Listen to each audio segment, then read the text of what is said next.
Aloha. So I'm going to make a very short video for animation to show you about my theory that Einstein was showing us his theories of actually enlightenment, not just theories of relativity.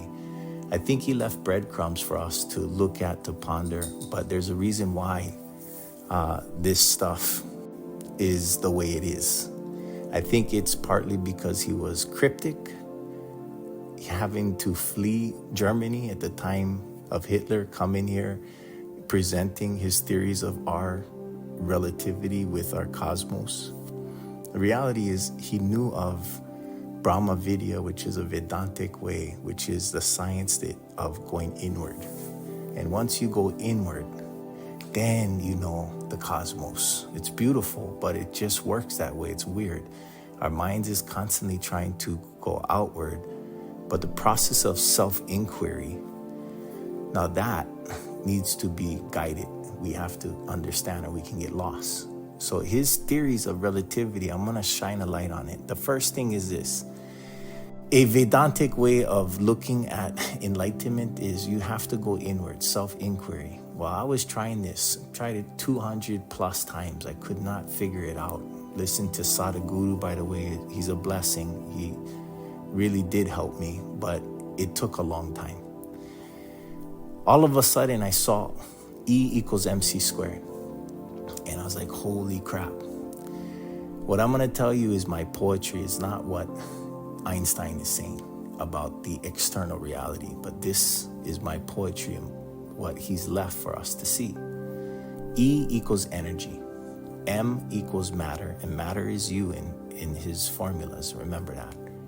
C equals Scott, me, my dyslexic. I see S-E-E when I see a C. And then I see the square. E equals MC squared is energy equals how matter sees itself. And I was like, wow, I get it. It was just little poetry. But while I was listening to this, trying to do self-inquiry, the next thing I realized was Einstein said time is relative. And for a while, I was like, what is it relative to? I'm not even a scientist, but for whatever reason, his words was poetry for my mind. It helped me out immensely, and I'm hoping it will help you to see the inner reality. So time is relative. Time is relative to your mind, and you are timeless, okay? And in your experience, you're gonna realize this. This becomes a lot clearer. But in understanding Vedanta, that he knew these things, I'm going to just elaborate the rest of my theories for you, which is very Vedantic. Einstein knows that we are light. This is Vedantic. And he came up with the theory that if you shot light into the universe, that light bends. Well, if you keep shooting light in the universe and it bends and it comes all the way back to its source, the theory is that it comes right back to you. Now, this is also karma, and that's for another day. But this is more for time itself, and you really are a relationship between time and your mind. Your mind is time itself, and you'll find when you're in the past, you're depressed. When you're in the future, you're anxious. When you're in the now, timeless, you'll realize. So time is relative to your level of consciousness and awareness of the entire whole. He has another little sketch of what he sees with time itself and matter, which is very important. I want to elaborate this first. I'm going to make 2 points on this. First, this line, which is past, present, and future. As you know, light bends. This is more of a circle, but we're going to focus just in on this linear type of thinking for a second, using it. So this red line, this is matter, and you can see on this timeline past, present, and future, and you are that line itself, but you're also the duality of the mind.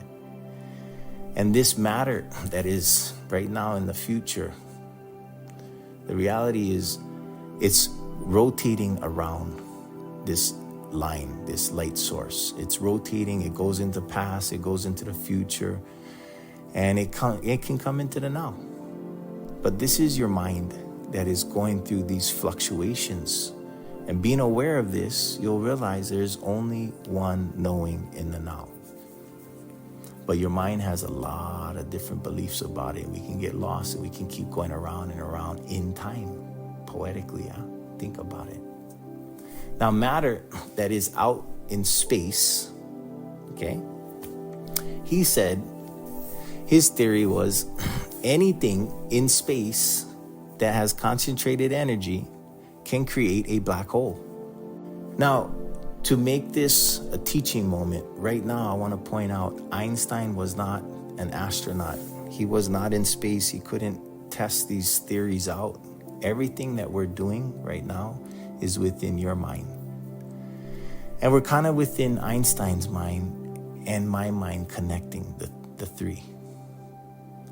So in this experience, you're knowing now that there's no way that Einstein could have known these things by personally experiencing it. He learned it by learning of the inner experience first. And once he knew of the inner experience, he understands that, this may possibly be going on outside. I hope you get that. So his experience of gravitation over life, everything that is going, whatever's going on in his life, he feels it like gravity. There's a pull, and he's experiencing these things, and he's realizing whenever there's any kind of matter that is constantly rotating on something, it just has a way to gravitate things.